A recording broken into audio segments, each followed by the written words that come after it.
Bonjour à tous, bonjour, comment allez-vous? Merci Seigneur encore pour ce moment, Père éternel, délicieux, que j'appelle merveilleux, que j'appelle moment d'amour, moment de fidélité à travers toi. Je me laisse encore guider par toi Seigneur, parce que tu as permis que je puisse encore être devant tes enfants Seigneur, pour pouvoir partager ta parole. Pouvoir partager en fait ton existence. Fais encore ce que tu veux Seigneur. Remplis encore les cœurs de chacun. Au nom de Jésus. Amen. Bonjour à tous les bien-aimés. Je suis un peu souffrante. Mais c'est le Seigneur qui donne la force. Depuis lundi, je suis de repos. En fait, je suis arrêtée. Mais aujourd'hui, mercredi, le Seigneur m'a donné la force en fait de pouvoir venir continuer en fait la lecture, d'où vous entendez à ma voix. J'ai un peu le nez bouché, j'ai un peu mal à la gorge et ainsi de suite, mais c'est pas grave, le Seigneur permet que on soit ensemble et qu'on se retrouve. Donc ainsi soit-il, que la volonté de Dieu soit faite en tout cas. Alors, et bienvenue encore sur notre rubrique Méditons ensemble. Voilà. J'espère encore une fois, comme j'ai coutume de dire régulièrement, que vous êtes édifiés et que le Seigneur met à chacun de vous vraiment la révélation de Christ et que vous comprenez en fait tout ce qui se passe ici. Comme je le dis souvent quand je prends le lundi par exemple, je dis toujours que ici, nous sommes sur la rubrique Méditons ensemble. Alors, dans la logique des choses, c'est que du lundi à mardi, je fais les exhortations. Le mercredi, logiquement, on a une pause. Et le jeudi, on reprend la suite des activités de l'enseignement. Et le vendredi, il y a le témoignage. Et j'espère que vous avez été bénis par le témoignage de la sanctification, donc de la mise à part. Et je pense que nous allons revenir dessus pour cette semaine. Et je reprendrai aussi la suite du péché aussi, donc du témoignage du péché. Et le samedi, il y a une prière pour toi. Voilà. Il y a une prière pour toi, comme je vous dis souvent, c'est une prière inspirée, c'est une prière que le Seigneur me donne, où je me laisse vraiment guider par comment l'Esprit me guide et à chaque chose. Et j'ai du gloire à Dieu parce que je crois que le Seigneur bénit pas mal de personnes sur cette prière inspirée, donc une prière pour toi. Et ici, le slogan, c'est aimer Jésus, lire la Bible, la prière, l'intimité avec le Seigneur, le tout critique et de prendre conscience du péché, car un péché est un péché devant le Seigneur. Adam et Ève a été chassés du jardin d'Éden parce qu'ils avaient péché et désobéi à Dieu. Donc, il n'y a pas de petit péché mignon, non. Un péché est un péché devant le Seigneur. Donc voilà, j'ai tout dit. Moi, je m'appelle Armelle. On est sur YouTube et on est sur Facebook. Donc pour vous Facebook, il y a beaucoup de choses. Et non, pour vous YouTube, il y a beaucoup de choses qui se passent sur Facebook. Donc de temps en temps, je vous invite aussi à aller faire un petit tour là-bas sur Facebook, qui est là-bas, c'est Eau de Vie Édifie. Et sur ma page et sur ma chaîne YouTube, c'est Armelle Masuki, tout simplement, juste mon nom. Donc nous avons commencé déjà depuis un petit moment à lire l'histoire de Joseph. J'espère que cette histoire a commencé à vous délivrer. La patience de Joseph, la sagesse de Joseph, de tout ce qu'il a pu acquérir. Parce que la dernière fois nous avons lu, parce qu'on est toujours sur le chapitre 41, et on avait lu le verset 48, je crois, à 54, n'est-ce pas? Là où Joseph a été établi par Pharaon. Donc, comme je vous ai dit, le Seigneur veut nous parler. Et je crois qu'il nous parle. Je crois qu'il a commencé à nous parler depuis le commencement de cette lecture. Et je crois que le Seigneur délivre. Et je crois qu'il y a beaucoup de délivrance parce que c'est la parole qui délivre. On repart aux fondamentaux, qui est la parole. Parce que c'est cette parole qui nous délivre. C'est cette parole qui fait en sorte que ça retentit dans ton cœur et tu te dis waouh. Ces paroles-là, c'est ces paroles-là qui brisent les chaînes. au nom de Jésus. Vous comprenez? Donc, comme je dis, le risque de me répéter, vous n'allez pas seulement venir ici écouter ce que je lis et que vous n'allez pas méditer. C'est important de méditer vous aussi. On est sur Méditons ensemble, donc je pense que c'est une logique. Pour toi qui vas aller au ciel, c'est d'abord pour toi que tu vas le faire. Parce que le salut, il est personnel. C'est d'abord pour toi que tu vas faire ça. Ce n'est pas pour moi que tu vas faire ça d'abord. C'est d'abord pour toi. Et puis après, tu verras comment le Seigneur va te diriger. Donc nous allons continuer la lecture. On est dans le chapitre 42. Jacob envoie ses fils en Égypte. Donc, je vais mettre mes lunettes. Je vais mettre mes lunettes pour lire la Bible. Ah, Seigneur, ta grâce. Je vais mettre mes lunettes pour lire la Bible. Alors, Jacob envoie ses fils en Égypte. Et Jacob, voyant qu'il y avait du blé à vendre en Égypte, dit à ses fils, « Pourquoi vous regardez-vous les uns les autres ?» Il leur dit aussi, « Voici, j'ai appris qu'il y a du blé à vendre en Égypte. Descendez-y pour nous en acheter, là afin que nous vivions et que nous ne mourions point. » Alors les frères de Joseph descendirent pour acheter du blé en Égypte. Mais Jacob n'envoya point Benjamin, frère de Joseph, avec ses frères. Car il disait, « Il faut prendre garde qu'un malheur ne lui arrive. » Ainsi les fils d'Israël allèrent en Égypte pour acheter du blé avec ceux qui y allaient, car la famine était dans le pays de Canaan. Joseph commandait dans le pays, et c'était lui qui vendait le blé à tous les peuples de la terre. Les frères de Joseph vinrent et se prosternèrent devant lui, la face entre terre. Joseph vit ses frères et les reconnut. Waouh! Pendant tout ce temps, Joseph a quand même reconnu ses frères. Pendant tout ce temps-là, donc de 17 ans à l'âge de 30 ans, toute l'année qui a passé là, tout ce qu'il a vécu, bon, vous allez me dire, il a quitté ses frères, il avait 17 ans, donc il avait déjà une image de ses frères. Mais bon, les gens changent, hein, en 7 ans, en 10 ans, en 20 ans, les gens changent. Mais il a reconnu ses frères. Joseph vint se prosterner devant lui, la face contre terre. Joseph vit ses frères et les reconnut, mais il finit d'être un étranger pour eux. Et il leur parla rudement, en leur disant, « D'où venez-vous » Ils répondirent du pays de Canaan pour acheter des vivres. Joseph reconnut ses frères, mais eux ne le reconnurent point. Alors Joseph se souvint des songes qu'il avait eus et à leur sujet.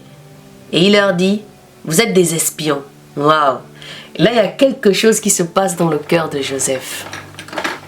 Là, il y a quelque chose, je veux le stabiloter là. Là, il y a quelque chose qui se passe dans le cœur de Joseph. Vous savez, j'ai comme l'image en fait d'un couteau. Un couteau qu'on vient et puis on vient piquer comme ça, vous savez. On vient ouvrir les blessures qui sont fermées. Clac, voilà. Donc là, il y a toute l'image, il y a l'histoire qui ressort de lui. Il y a l'histoire de ses frères quand il a songé. Parce que quand ils se sont agenouillés, c'est le songe qui s'est accompli quand il a vu ses frères se prosterner devant la gerbe qui était au milieu. Donc lui, quand il les avait expliqué ce songe. Et là, il y a plein de souvenirs qui remontent dans le cœur de Joseph. Il y a plein de souvenirs qui remontent dans son cœur, de l'amertume, la colère.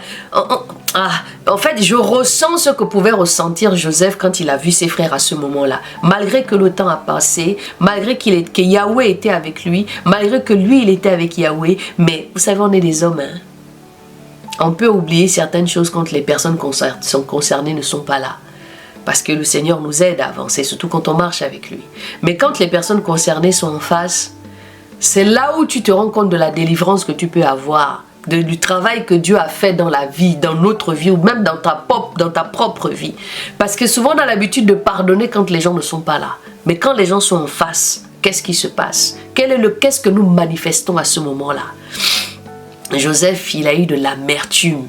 Il a eu il y a quelque chose en tout cas qui s'est passé dans son cœur. Joseph reconnut ses frères, mais eux ne le reconnurent point. Alors Joseph se souvint des songes qu'il avait eus et à leur sujet. Et il leur dit, vous êtes des espions. Vous êtes venus pour observer les lieux faibles du pays. Et ils lui répondirent, non, mon Seigneur, mais tes serviteurs sont venus pour acheter des vivres. Nous sommes tous fils d'un même homme. Nous sommes des gens de bien, tes serviteurs ne sont point des espions. Et il leur dit, nullement, vous êtes venus pour observer les lieux faibles du pays. Et ils répondirent, nous, tes serviteurs, étions 12 frères, fils d'un père, d'un même homme, dans le pays de Canaan. Et voici, le plus jeune est aujourd'hui avec notre père, et l'un n'est plus. Moi, je me dis ceci, hein, quelle est la force que les frères de Joseph ont eu à dire ça? Hein? Qu'est-ce qui s'est passé dans leur cœur pour qu'ils puissent parler comme ça? Pourquoi ils ont énuméré le fait qu'ils étaient bien élevés? Bon, après, c'est pour justifier le fait que Joseph était en train de leur dire que c'était des espions, je peux comprendre. Mais leur dire, on a eu un frère qui n'est plus. Ah, quand même, quelle était la conscience de ces gens? Qu'est-ce qu'ils avaient dans leur tête à ce moment-là? Mais franchement, je me dis, mais... enfin, ça n'a pas de mots, hein. C'est compliqué. Hein. Et lui-même... Et ils répondirent, nous, tes serviteurs, étions 12 frères, fils d'un même homme, dans le pays de Canaan, et voici le plus jeune est aujourd'hui avec notre père, et l'un n'est plus. Joseph leur dit, c'est ce que je vous disais, vous êtes des espions, voici comment vous serez éprouvés par la vie de Pharaon. Vous ne sortirez pas d'ici jusqu'à ce que votre jeune frère ne soit venu ici. Envoyez l'un de vous et qu'il amène votre frère et vous restez prisonniers. Vos paroles seront éprouvées et je saurai si vous avez dit la vérité. Autrement, par la vie de Pharaon, vous êtes des espions. Et il les mit tous ensemble en prison. Joseph se fait une petite vengeance personnelle. Pendant 3 jours, le 3e jour, Joseph leur dit, faites ceci et vous vivrez. Je crains Dieu, si vous êtes sincères, que l'un de vos frères reste enfermé dans votre prison. Et vous partez et emportez du blé pour nourrir vos familles, puis amenez-moi votre jeune frère, afin que vos paroles soient éprouvées. Et vous ne mourrez point. Et ils firent ainsi. Et ils se dirent alors l'un à l'autre, nous sommes certainement coupables à l'égard de notre frère, car nous avons vu l'angoisse de son âme quand il nous demandait grâce et nous ne l'avons point écouté. C'est pour cela que cette détresse nous est arrivée. Waouh! Ils ont compris que si aujourd'hui ça se passe comme ça pour eux, c'est par rapport au mal qu'ils ont fait. Tout de suite, ils ont pensé à la douleur qu'ils ont fait à leur frère Joseph, qui était à ce moment-là en face d'eux. Waouh! Moi, j'ai dit, hein, tout se paye ici-bas. C'est pas quand on meurt qu'on paye les choses. C'est quand on est encore sur la terre. C'est quand on est encore ici sur la terre que tu vois les conséquences des choses que tu as fait dans la vie des autres là. C'est sur la terre que tu payes ça. C'est pas quand tu pars. Quand tu pars, c'est trop facile. Le Seigneur laisse toujours l'occasion à chacun de nous de pouvoir se repentir, de pouvoir revenir, de demander pardon, de pouvoir dire « Ah, ce que j'ai fait là, ce n'est pas bon », de pouvoir se repentir tout simplement et se payer en fait une occasion d'être revu autrement dans la société. Ah là là, c'est pour cela que cette détresse nous est arrivée. Au verset 22, Ruben leur répondit en disant, « Ne vous disais-je pas, ne commettez point ce péché contre l'enfant, et vous ne m'avez point écouté, et voici que son sang vous est demandé. » Ils ne le savaient pas que Joseph les comprenait, parce qu'il se servait d'un interprète pour leur parler. Il s'éloigna d'eux pour pleurer. Ah, Joseph.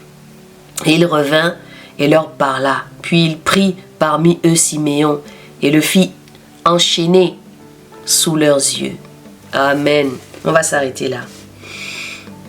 On va s'arrêter là. Et puis on va continuer tout ça demain encore. Ou bien, Parmi eux, Siméon et le fit enchaîner sous leurs yeux. Et Josaph ordonna qu'on remplisse leurs sacs de blé et qu'on remette l'argent de chacun d'eux dans son sac et qu'on leur donne de la provision pour la route. Et cela fut fait ainsi. Ils chargèrent donc leur blé sur leurs ânes et s'en allèrent. L'un d'eux ouvrit son sac pour donner du fourrage à son âne dans l'hôtellerie et il vit son argent qu'il était à l'ouverture de son sac.